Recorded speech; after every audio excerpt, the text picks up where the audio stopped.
I've always been a bargain hunter. Thrift stores, flea markets, you name it, I'm there. But Craigslist? That's my holy grail. You can find anything on there if you're patient enough. And last month, I found the perfect couch. It was a sleek, modern sectional in charcoal gray. The kind that costs thousands new, but this one was listed for $200. The seller, a guy named Mark, said it was in great condition, barely used. He even sent me photos. It looked brand new. I messaged him right away. He responded within minutes, saying I could come by that evening to check it out. He gave me an address about 25 minutes away, in a quiet suburban neighborhood. I didn't think much of it. I'd done this 100 times before. When I got there, the house looked normal, a little too normal. It was one of those cookie-cutter homes with perfectly trimmed hedges and a freshly painted mailbox. Mark was waiting outside, leaning against his car. He was friendly, maybe a little too friendly. He shook my hand, made small talk, and led me inside.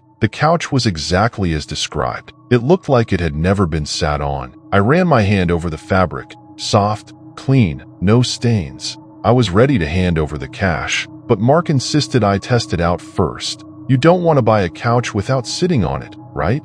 He said with a laugh. I shrugged and sat down. It was comfortable, way too comfortable, like sink into it and never get up comfortable. I told Mark I'd take it. He smiled and said he'd help me load it into my truck. That's when things got weird. As we were carrying the couch out, I noticed something strange. The house was completely empty. No furniture, no decorations, not even a rug. Just blank walls and hardwood floors. You moving or something? I asked, trying to sound casual. Mark hesitated for a second. Yeah, just sold the place. New owners move in next week. It made sense, but something felt off. I couldn't put my finger on it. We loaded the couch into my truck, and I handed him the cash. He thanked me, shook my hand again, and waved as I drove off. When I got home, I called a friend to help me move the couch inside. It was heavy, way heavier than it looked. We struggled to get it through the front door, but eventually, we managed to wedge it into my living room. That night, I was lying on the couch,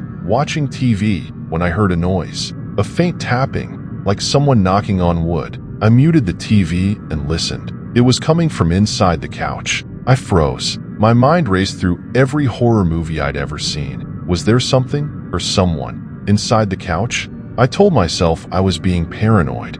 It was probably just the frame settling or something. But the tapping didn't stop. It got louder, more deliberate, like someone was trying to get my attention. I grabbed a flashlight and knelt beside the couch. I ran my hand along the bottom, feeling for a seam or a zipper. That's when I found it, a small, hidden compartment. My hands were shaking as I pried it open. Inside were phones, the kind nobody's used in years, and one of them was ringing. I stared at it, my heart pounding. Who would hide these phones inside a couch?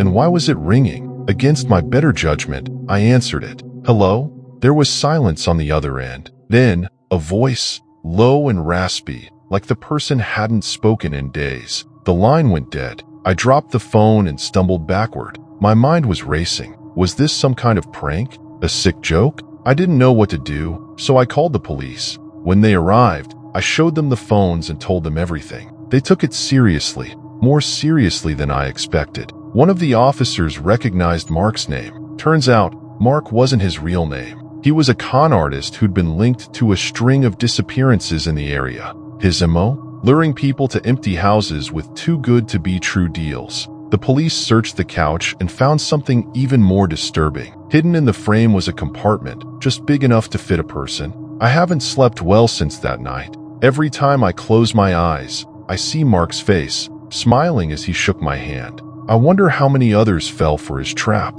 And I can't help but think, what would have happened if I hadn't found that phone? The couch is gone now. The police took it as evidence.